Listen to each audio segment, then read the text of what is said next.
Hello viewers and welcome to another episode of Trash Talk on Flying Circus, where I talk about the planes in the book. In this episode, let's talk about the rest of the Scion's planes. As I have already talked about the Königliche L.1, you can check it at the following link instead.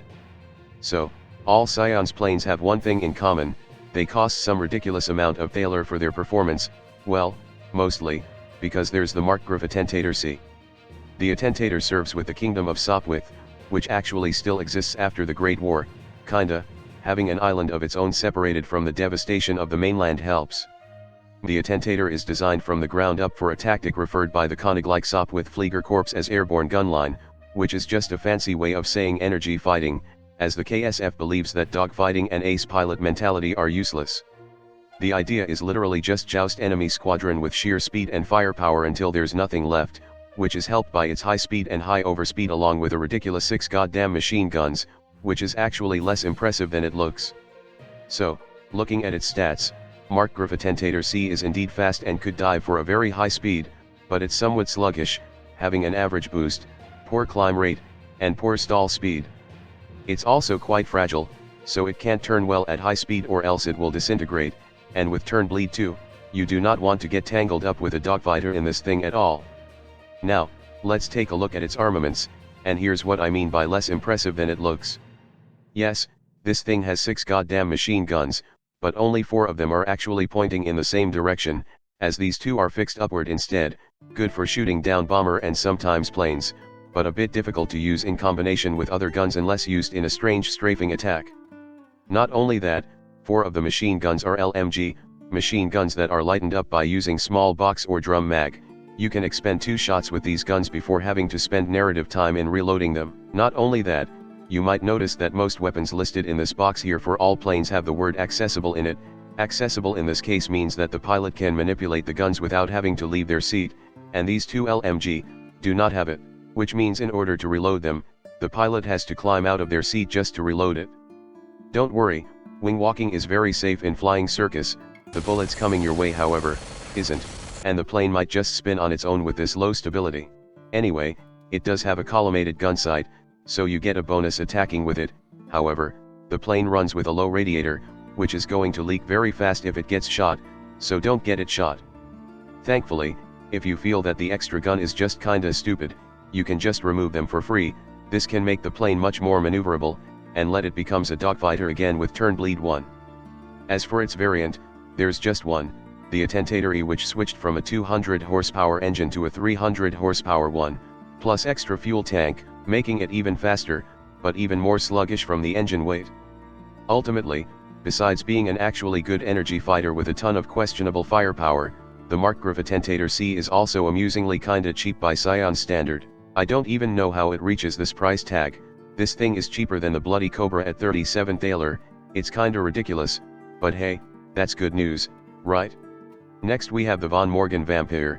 The Vampyr was the Fokker's secret weapon in the coming war against the Gotha Empire, except the royal family is so paranoia that these planes were only sent out in such a low number, it might as well be making no difference.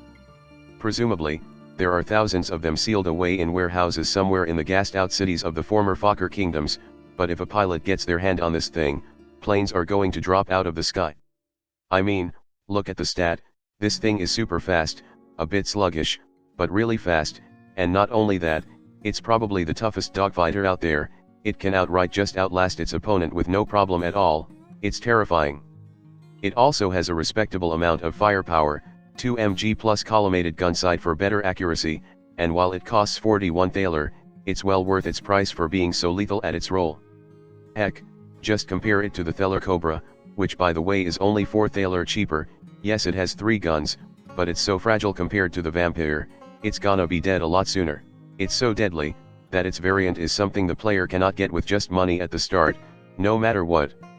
The von Morgen Vampyr 240 is a mystical Vampyr equipped with a Schrankhoot RD.300V engine that comes with an altitude throttle, which gives it the power of WEP, War Emergency Power, which in Flying Circus, allows a plane to spend double RPM to boost past their max speed at parallel between altitude 0 to 9, and in a dogfight, having more speed is almost always a good thing. The engine however has 230 horsepower, so that name kinda doesn't make sense, but whatever. This thing also has speed propeller, prop gearing, extra fuel tank, and open cowl, turning the Vampyr from a dogfighter to a very terrifying energy fighter, especially in combination of its overspeed and high strain. This thing can dive at people like nothing else. And, just to state it again, this thing cannot be acquired by the player at the start, and honestly it's less of a player plane and more a goddamn boss battle with its stat. All in all, the Morgen Vampyr is just good. That's it, it's just really good at butchering planes out of the sky. And lastly, we have the Hugo's Einzagartiger Stahljagbomber, a one-of-a-kind steel fighter bomber, except not quite true on the one-of-a-kind part.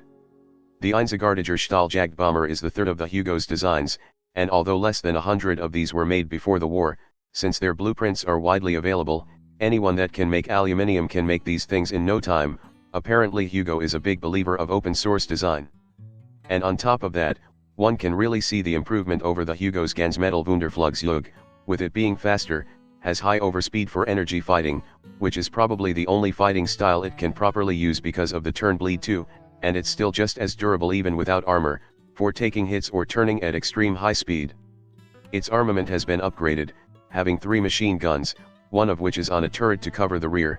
It even packs bombs, which combined with its diving speed, could be used to dive bomb target very effectively.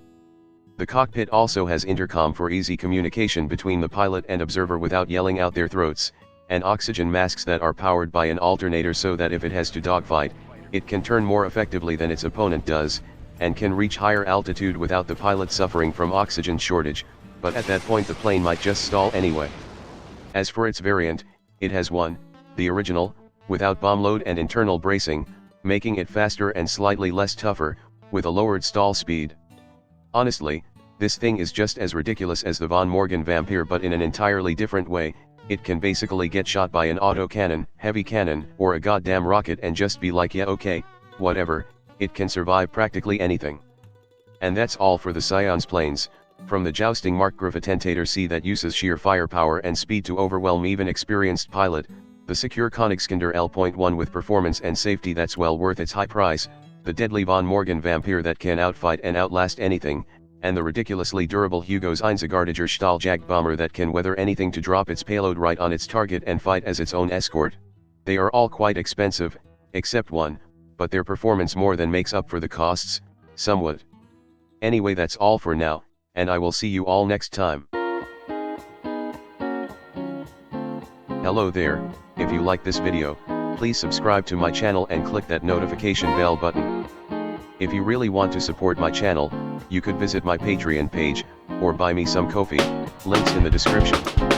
Anyway, have a nice day.